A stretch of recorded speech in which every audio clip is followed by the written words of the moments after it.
voidcanred.org, just about voice holding up, and I'm here with George hudzG Hoskins, similarly exhausted from MTW. Right, you're in the final, you're up against VeryGames, but I'm going to have to bring it up. You did play VeryGames earlier and it was a whitewash, man, 16-2 to the French. What went wrong, bro? Everything. Like, we had the veto choice down to Inferno season Dust 2, and we had the last veto to remove. And usually we've been known to be a strong season team, so like we made the decision to remove Dust 2, and we were kind of hoping they would choose Inferno, but they chose season, which was equally as cool going into it.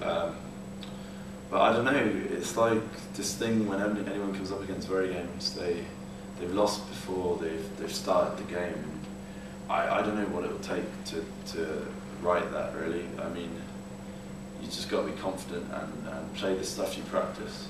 And like, if things aren't working out, you have to just adjust quickly and step to them. Like, if they're pushing you, you need to push them back, and instead of running away and running the opposite direction and stuff like that. And we went into it, the pistol round, I went vents, and Nukia's held it in outside B, and we heard them rush.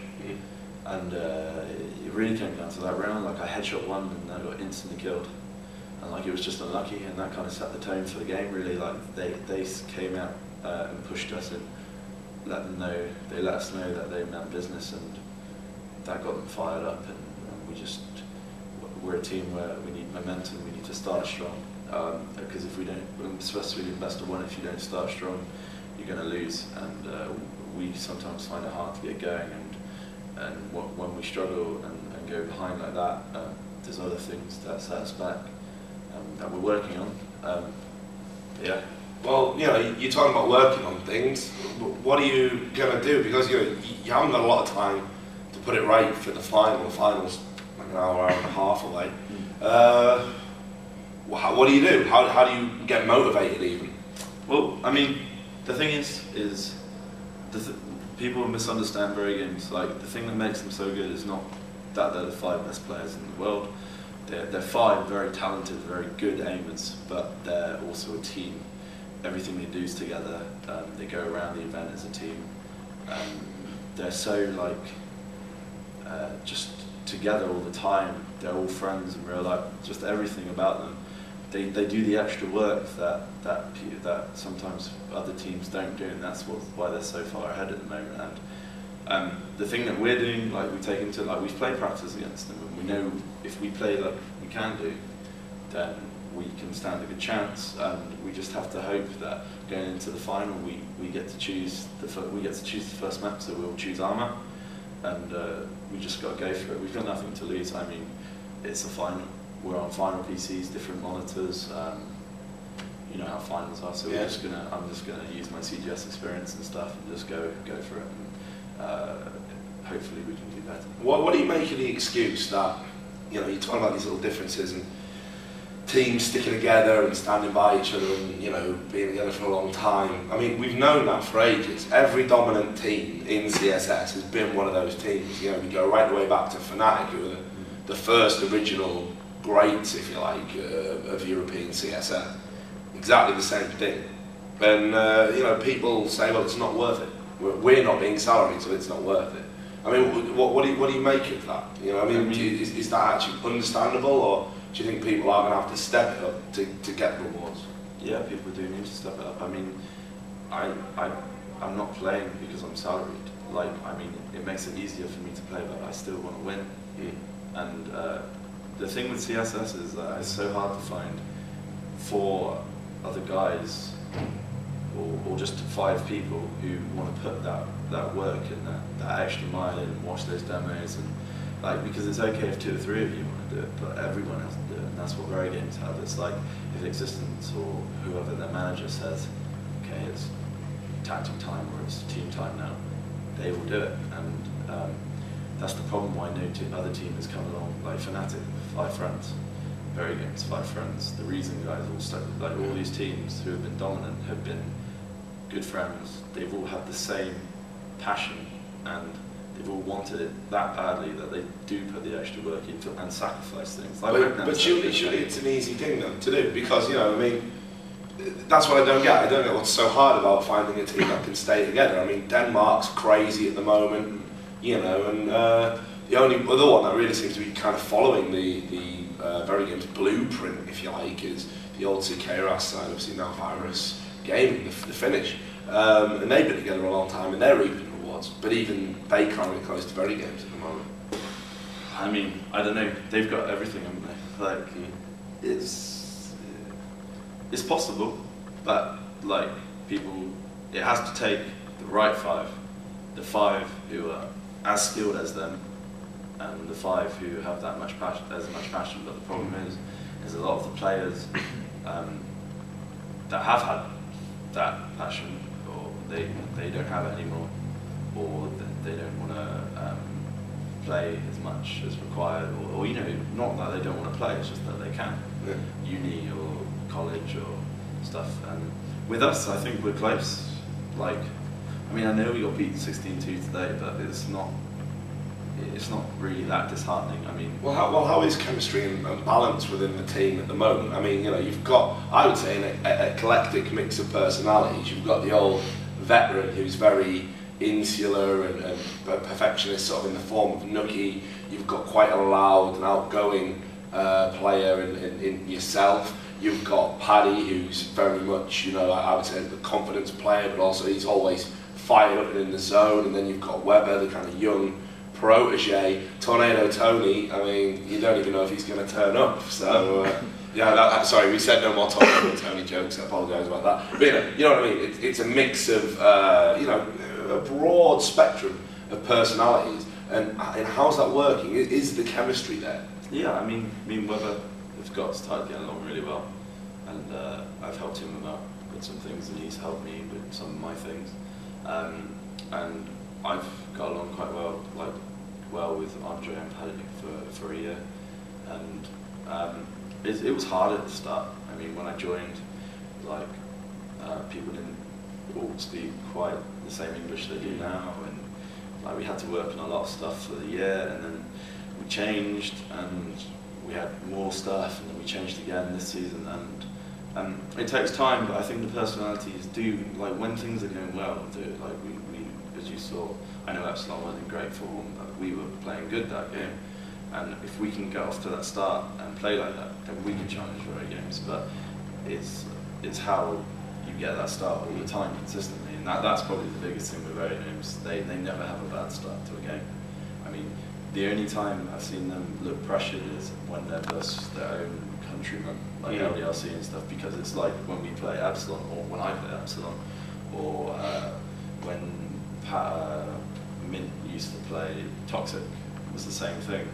Like, even though we knew we were essentially better, it would always be a tight game, because it was like, they're our mates, they're challenging for the top 2 or 3 spots. So yeah, I mean, our personalities, going back to the question, is good. I mean, I think we're getting along well. It's a matter of time and just fixing things, really. But yeah, I mean, I don't know, it's hard.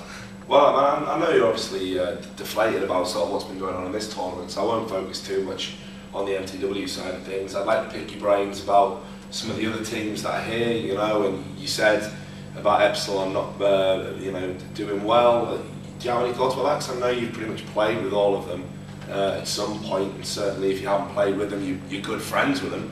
Are you surprised they did so poorly? Yes and no. Like I was saying, going back to, you can't just take the 5 best players and be the best.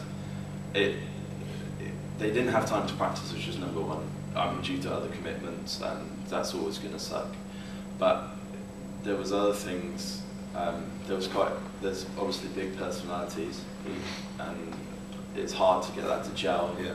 And like Marek is great. Like everyone knows how great he is, but he was great in the outfit of Reason and stuff. And I don't know how well he gels with. I don't know the ins and outs how well he gelled with the guys. I just think they didn't have enough time, and they're all great individual players, and maybe not they're not the best 5 for each other. Mm. So it's like, I don't know, like I say, they're all 5 amazing players, but perhaps together they don't bounce off each other. The chemistry's not there.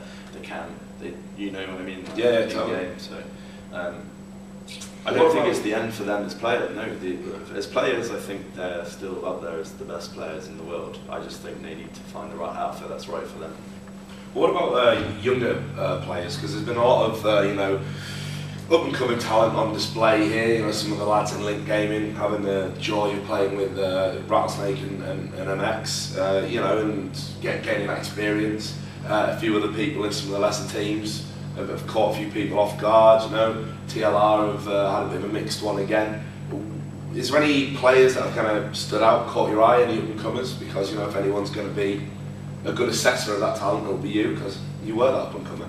I mean, I saw some games from the Link guys, and they all look like under the leadership of Rattlesnake, they seem to be good. I played them at Epic Land as well, yeah, and they're all individually good. TLR, obviously Jack was helping them a lot from Epic Land. Yeah, it made a massive difference. I actually think J-Man is a good leader. He seems like he knows his stuff, and he puts time in and effort, and he deserves to do well. All of the TLR guys actually had great aim at the base, Peaks, I saw them, Tucker, And what about Beasts? Because they were sort of massive underdogs, really. I wouldn't have predicted them to come 3rd. What have you thought about their performance? Yeah, really good. They really surprised people. I think RDL, like, he caught my eye quite a bit in our game. He's quite a big guy, pretty hard to miss. He was, I believe he was a 1.6 and played in B group. So he seems to be adapting to Source nicely, and he's got. I think that team, they have a nice 5. I know Sam wasn't here, old Jam, as they say, but like, they seem to really just gel on it. Like, they all get motivated off each other. They all pump each other. And when Dansky was playing good, and yeah, I think if they stay together, and if they have the same chemistry with Gem, then they'll be good. Like, really, really good. Well, final question. I've pretty much fielded this to everyone, so it's a nice, easy one, so don't worry. What have you made of the new kind of look at I-Series here at Telford? Because I know you've done lands all over the world. You were there, CGS, you know, World Finals. I mean, you've seen everything. Where does this kind of rank for you? Don't be too excited. No, I like it, but it always seems it's like too big. Not too big, but I like how close everyone is together. I like that, but I don't know. It just doesn't feel very I-Series-y to me, because I was going when it was in Newbury and stuff. So you missed more community. I missed the kind of the venue that Newbury was at, really, because I don't know. I guess it's because it was my first LAN and it's like home. But I mean, for turning more competitive and competitive tournaments, the new stage is great.